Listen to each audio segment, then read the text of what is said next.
चलिए तो अगले वीडियो पर आते हैं। बायनोमियल थ्योरम का अगला टाइप 3 समेशन वाला, और ये बड़ा अच्छा सवाल है। बस आपको थोड़ा सा पीएनसी आना चाहिए। चलिए स्टार्ट करते हैं। 3 समेशन है, आर एस के क्या भाड़ में। अपने को क्या करना है कि आर प्लस एस प्लस के बराबर 3 है। TCR का मतलब समझ लेते हैं एक बार कि 3 लोग हैं, उसमें से आर लोग सिलेक्ट करने, उसी समय 4 में से एस लोग सिलेक्ट करने और 5 में से के सिलेक्ट करने, यही मतलब होता है। और कंडीशन क्या है कि जो भी संख्या सिलेक्ट कर रहे हो वो 3 से ऊपर नहीं जानी चाहिए। ठीक है, तो पहले बात करते हैं, एक को फिक्स कर देते हैं कि भाई मैंने पहले क्या किया, 5C0 के को 0 ले लिया।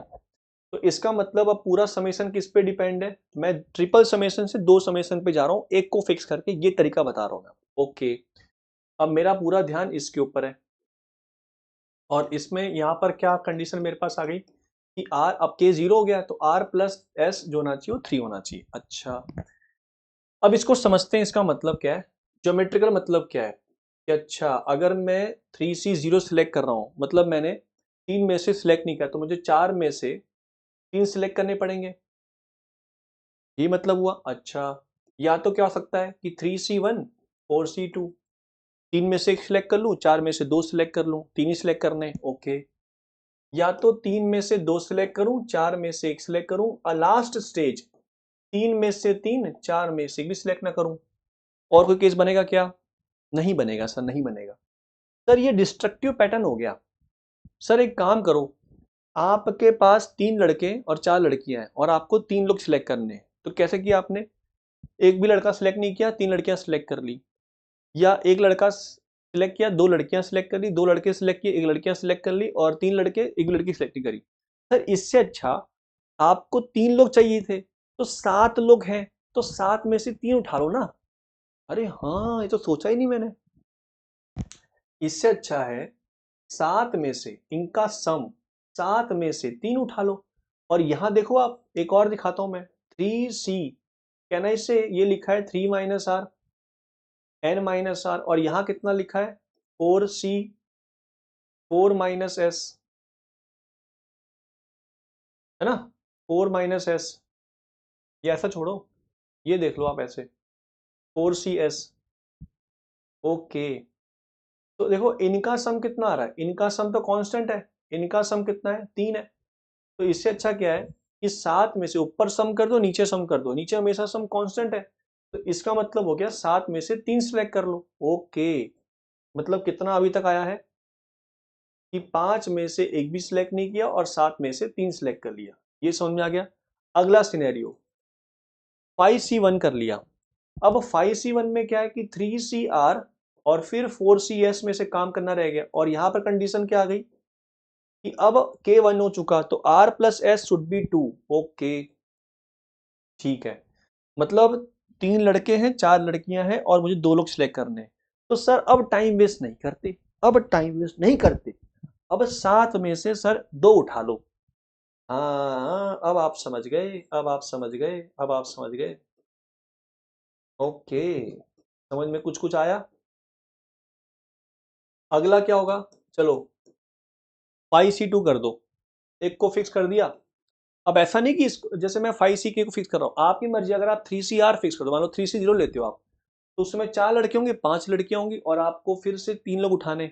तो 5 प्लस 4 कितना हो गया, 9। 9 में से 3 उठा लिया, एक ही बात हुआ। हाँ, तो डिस्ट्रक्टिव से अच्छा है कंस्ट्रक्टिव मैथड पैटर्न करो। तोड़ तोड़ के अच्छा करने से अच्छा है टोटल सम जितना, क्योंकि हर बार सम कांस्टेंट होना चाहिए, ये बहुत जरूरी है। ऐसा नहीं है कि 3C0 4C3, अब 3C3 और 4C2, सम नीचे वाला जो कांस्टेंट है वो चेंज नहीं होना चाहिए। मुझे 4 ही उठाने, मुझे 3 ही उठाने, तो तोड़ तोड़ के अच्छा है कोई भी रैंडम आ जाओ भाई, 7 में से 3 उठा लेता हूं, एक ही बात हुआ।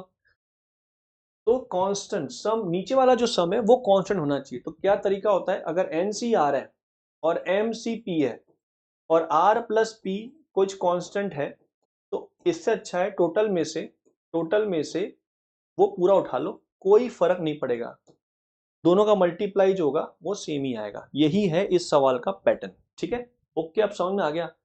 तो 5c2, अब 2 उठा लिए के, तो r plus S should be 1, तो 7 में से 1 उठा लो, है ना, 7 में से, क्योंकि सम ऑफ k2 हो गया, तो r plus S should be 1 उठा लिया, ओके।